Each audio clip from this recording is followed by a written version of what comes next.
What's good, YouTube? Today's video is going to be about why guys shut down emotionally and what you can do about it.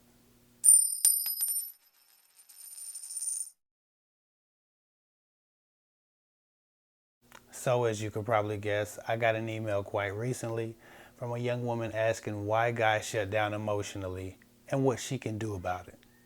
Now, I'm no psychologist, but with my experience, I think I can provide some perspective on the matter.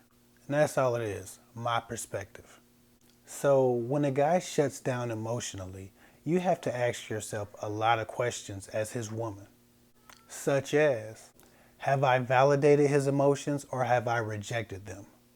Have I been a safe space for him emotionally or have I always been an opponent of his positions? Have I consistently put my emotions before his? Am I in the habit of trying to win an argument over finding a solution? Have I really addressed his concerns or have I been only focused on my own? Have I communicated effectively or do I tend to yell more often than I should? Do I cry a lot during arguments? And have I ever conceded to his point of view during a conflict? Now, you may or may not do any of these things, but they do contribute. When a guy shuts down, it's because he's decided that you can't be trusted to honor his vulnerability. That maybe you have in some way mismanaged his emotions. Many studies have shown that guys can be just as emotional as women. They just hide their feelings and alter the presentation of their emotions. Because women aren't shy about showing their emotions, many women misread the instances in which a guy is accidentally leaking his emotions. I kind of think about it like this. A woman may spill her emotions like a cup of milk, but a man might just slowly drip his emotions like a mug with a crack in it. Women often focus on winning the battle of an argument. Some are very good at overwhelming a man with so much information that he just wants her to shut up or calm down, so he concedes. To her, it may look like a victory. It's not. In many cases, he's just decided that you aren't safe or stable enough to continue the conversation with. Women who have won enough arguments usually find in time they get easier to win. He puts up less of a fight and responds less to her aggressions. She thinks she's just getting better at proving her point. Nope. He's just getting better at shutting her out and protecting himself from her, as a shell protects a turtle or a callus protects your hands. It's easy to miss in the heat of conflict, but men sometimes bury their emotions in their logic.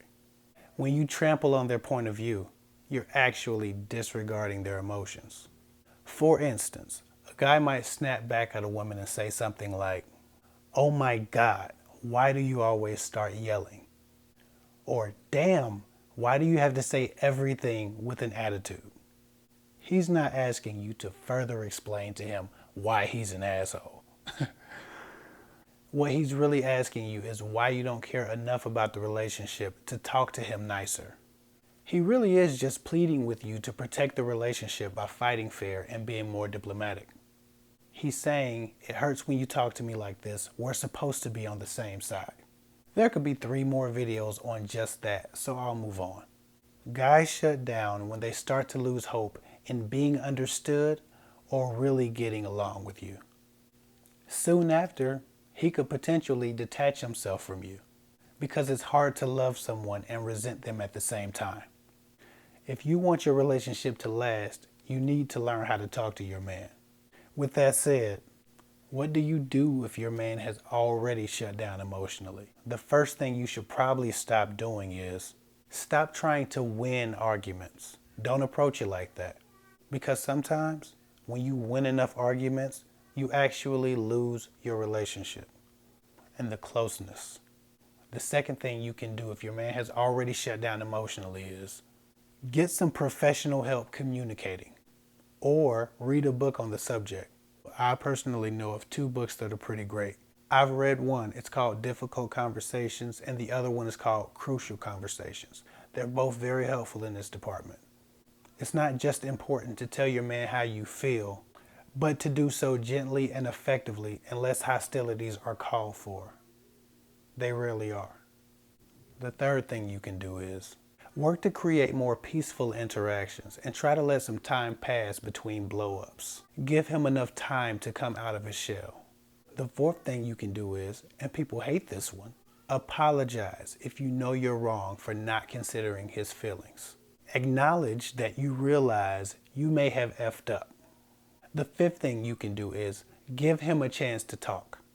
Without the fear of an argument, let him get all of his feelings out, and as long as he's being respectful, stay calm and take it. This isn't about you telling your side. It's about honoring his feelings and learning how he processes things. The sixth thing you can do if your guy's already shut down is change the behavior. Duh. You can watch all the YouTube videos and read all the books you want.